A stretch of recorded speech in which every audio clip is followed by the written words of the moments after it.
Hello children, so here we are to discuss one poem. This poem is written by Rabindranath Tagore.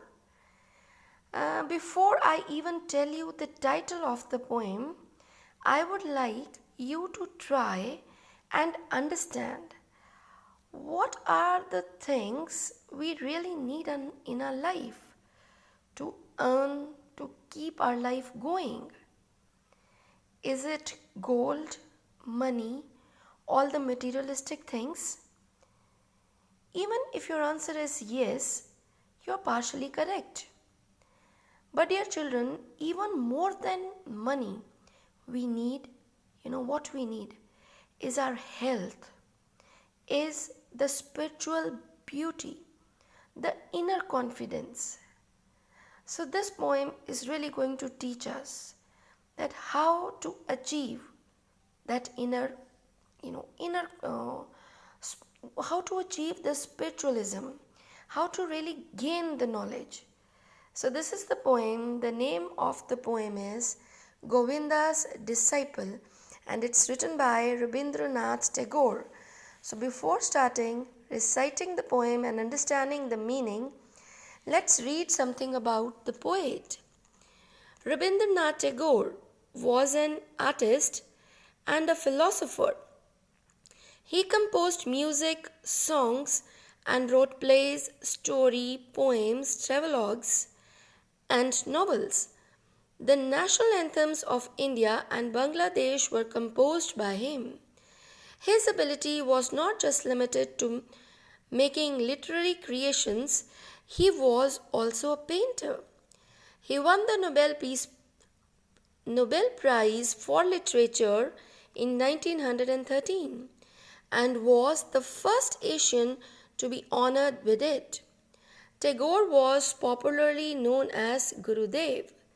So let's start reciting the poem and try to find out the gist.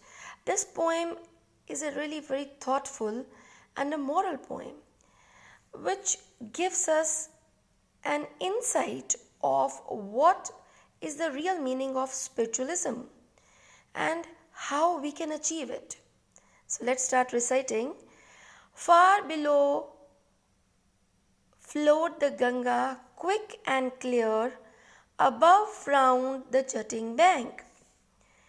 Hills dark with woods and scarred, with the torrents were gathered around. So this is the description where the great Guru was sitting. This is that description, that far below flowed the Ganga. The river Ganga can be seen at a distance. Far below means at a distance. The river Ganga can be seen at a distance, flowing swiftly, quickly, fast. Flowing swiftly and clear. Clear means transparent. Above frowned the jutting bank. The bank of the river is lined with jutted rocks, as if the bank is disapproving the flow of Ganga.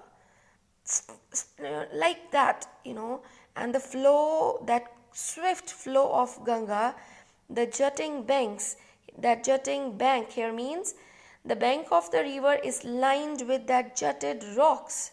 That makes it seem if the river bank is set into a perpetual frown, means showing as if it's showing a disapproval for that swift Ganga to flow. Hills dark with woods and scarred with the torrents were gathered around. The landscape, here they are describing the landscape. The landscape is surrounded by hills on all sides. The dense foliage of trees, woods, trees, the dense foliage of trees, woods means so many trees together.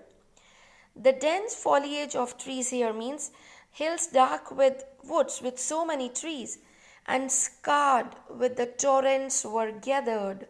Scarred means marked. With the torrents, they were scarred, they were marked by many fast moving streams, small rivers, they were marked with those, like if just imagine you can see one hill And if you're going to see the torrents, like small rivers, small streams moving very fast, and through, taking out the journey through the hill. So they were scarred, the hills were scarred, marked with the torrents, with those streams were gathered around. So this was the landscape where that great Govinda, the Guru, was sitting. Govinda, the great teacher, sat on the rock reading scriptures. Scriptures means handwritten, the knowledgeable things. Scriptures, handwritten, the thoughts, he was reading. When Raghunath, his disciple, his student, disciple means student, and the correct pronunciation of this word is disciple. When Raghunath, his disciple, proud of his wealth, full of pride, that person, came and bowed to him and said, when he came to the Guru, he bowed, he bent down, and he said, I have bought my poor wealth, unworthy of thy acceptance. Although this seems to be that he wanted to say that my wealth is very poor in front of you. But actually what does he mean for that? He wanted to tell, he wanted to show off. He wanted to show off his wealth. By judging all these things, now let's see what Guru is going to teach. Thus saying, he showed off before a teacher a pair of gold bangles, studded with costly gems and emeralds. And what he did, he just displayed the gold bangles which were stuck with all those gems and emeralds, those precious, expensive gems. The master, the Guru, took up one of them, twirling it around his finger, and the stones darted shafts of light. Twirling means like this, putting the bangle and quickly twirling. And the Guru started twirling the bangle in his finger, and the stones darted shafts of light. And these stones, the gems and emeralds which were studded on those bangles, they started the beam of light, you can see the started shafts of light, the beam of light was spreading like anything when the Guru was twirling the bangle. Suddenly it slipped from his hand and rolled down the bank into the water. And suddenly when Guru was twirling the bangle, it rolled down, fell down the bank into the water. Raghunath jumped into the water immediately. From here only you can see this was only he pretended to show as if he is so humble that poor wealth is of no, very unworthy for the Guru to accept. So from this line very easily you can find out, otherwise this person was, full of pride. He was proud of his wealth. So immediately when the Guru, while twirling the bangle, when that bangle fell into the river, Raghunath jumped into the water. The teacher set his eyes upon his book. Again the teacher started reading the scriptures. And the water held, the teacher set his eyes upon the book, and the water held and hid what is stole and ran its way. Now Rabindranath Tagore here is pointing out, is telling you that the water here is acting as if, a person, a thief. Now the water held that bangle and hid it, what it stole, as if the water is acting here as a thief, the one who stole and ran its way. At sunset, Raghunath came back. He begged him to show him the place where it fell. Again, he was after the materialistic things. He was after all those materialistic, the bangles, only the things. He came for attaining the spiritual knowledge, but his mind was still into those things. This is the only, the poem, the meaning, the hidden meaning of the poem. When you want, a person who has come to seek the spiritual knowledge should not be fond of them. Even that person should not be fond of them.